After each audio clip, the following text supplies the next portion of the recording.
চিজে ভরা chicken cheese বান। Believe me, এটা এত মজা, এটা বাসায় যদি একবার বানিয়ে খান তাহলে বাইরের কোনো কিছু খেতে মন চাইবে না। সো হ্যালো এভরিওয়ান, আসসালামু আলাইকুম, কেমন আছেন সবাই?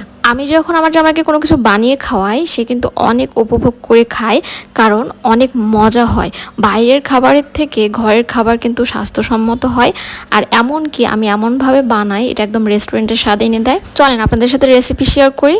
প্রথমে আমি এখানে হাফ কাপের মতো লিকুইড দুধ নিয়ে নিয়েছিলাম। গরুর দুধটা হালকা কুসুম করে জ্বালিয়ে নিয়েছিলাম। তারপরে 1/4 কাপ চিনি দিয়ে দিলাম, চিনিটা বাড়িয়ে কমে নিতে পারেন।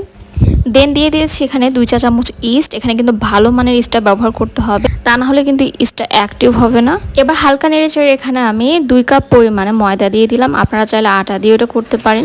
এরপরে আমি হাফ চা চামচের একটু কম লবণ দিয়ে দিলাম। লবণটা কিন্তু মিষ্টি জিনিসে ভালো একটা ব্যালেন্স নিয়ে আসে। দেন হাত দিয়ে হালকা মাখিয়ে 1/3 কাপ পরিমাণে সয়াবিন তেল দিয়ে দিলাম, রান্নার তেল। এইবার খুব ভালোভাবে হাত দিয়ে মাখিয়ে নিতে হবে। দেখতে পাচ্ছেন ডোটা ঠিক এরকম পর্যায়ে চলে আসলে কিন্তু 1 ঘন্টার মতো ঢেকে রাখতে হবে, যাতে করে কোনোভাবে বাতাস না ঢুকতে পারে। আমি একটা প্লেট দিয়ে ঢেকে দিয়েছিলাম, দেন এটা হয়নি, পরে আলাদা একটা ঢাকনা দিয়ে ঢেকে দিয়েছিলাম। এইবার আমি 1 টুকরো মুরগি মাংস নিয়ে নিয়েছি, আর এটা হালকা একটু লবণ দিয়ে আমি কিছুক্ষণ জ্বালিয়ে নিয়েছি। তারপরে দেখতে পাচ্ছেন আমি কাঁটা চামচ দিয়ে এভাবে মাংসটা ছাড়িয়ে নিয়েছি, আর যেটা হাড় ছিল ওটা ফেলে দিয়েছি। দেন সামান্য একটু পেঁয়াজ, তারপরে আদা রসুন বাটা 1 চা চামচের মতো, শুকনো ঝাল বাটা 1 চা চামচ দিয়ে দিয়েছি। আমার শুকনো ঝালের গুঁড়ি ছিল না, আপনারা চাইলে শুকনো ঝালের গুঁড়ি দিতে পারেন। তারপরে এখানে হাফ চা চামচের মতো আমি ধনিয়া গুঁড়ো, হাফ চা চামচের মতো ভাজা জিরের গুঁড়ো, তারপর আমি দিয়ে দিচ্ছি হাফ চা চামচের মতো ব্ল্যাক পেপার। এরপরে দিয়ে দিচ্ছি টমেটো সস, দেন দিয়ে দিচ্ছি সয়া সস। সয়া সসটা একটু বুঝে দিবেন, কারণ সয়া সসে লবণ থাকে, তো লবণের পরিমাণটা কমিয়ে দিবেন। এরপর আমি 3 থেকে 4 মিনিটের মতো ভেজে নেব চিকেনটা।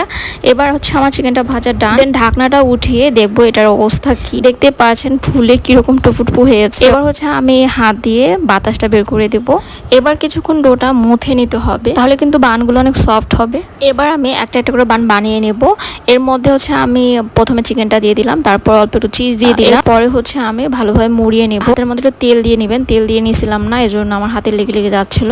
তো যাই হোক, এরপরে হচ্ছে আমি তেলের মধ্যে দিয়ে দিলাম। একেবারে হাই করে দেওয়া যাবে না, একেবারে লো করে দেওয়া যাবে না, মিডিয়াম আছে ভাজতে হবে। বেশি লো করে দিলে কিন্তু শক্ত হয়ে যাবে, আবার বেশি হাই করে দিলে উপরে পুড়ে যাবে, ভিতরে হবে না। একে একে আমি 3টা দিয়ে দিলাম প্রথমে। ঠিক সেম ভাবে কিন্তু সবগুলো এভাবে আমি ভেজে নেব। একে একে আমার ভাজা অলরেডি ডান। দেখতে পাচ্ছেন সবগুলো বান কিন্তু ফুলেছে, আর এগুলো ভিতরে অনেক সফট হয়, আর খেতে কিন্তু অসম্ভব মজা, অসম্ভব মজা। আর চাইলে কিন্তু চিজ ছাড়াও এটা বানানো যাবে, এবং কি চিকেন ছাড়াও বানানো যাবে। এটা কিন্তু বাচ্চাদের টিফিনের জন্য পারফেক্ট একটা নাস্তা। তো আপনারা চাইলে কিন্তু বাসায় বসেই অল্প কিছু উপকরণ দিয়ে একেবারে কম খরচে অনেকগুলো বান এভাবে তৈরি করে নিতে পারেন, আর এটা কিন্তু সম্ভব মজা হয়। আমার জামাইয়ের কাছে তো অনেক ভালো লেগেছে, দেখতে পাচ্ছেন কিরকম করে খাওয়া শুরু করে দিয়েছে।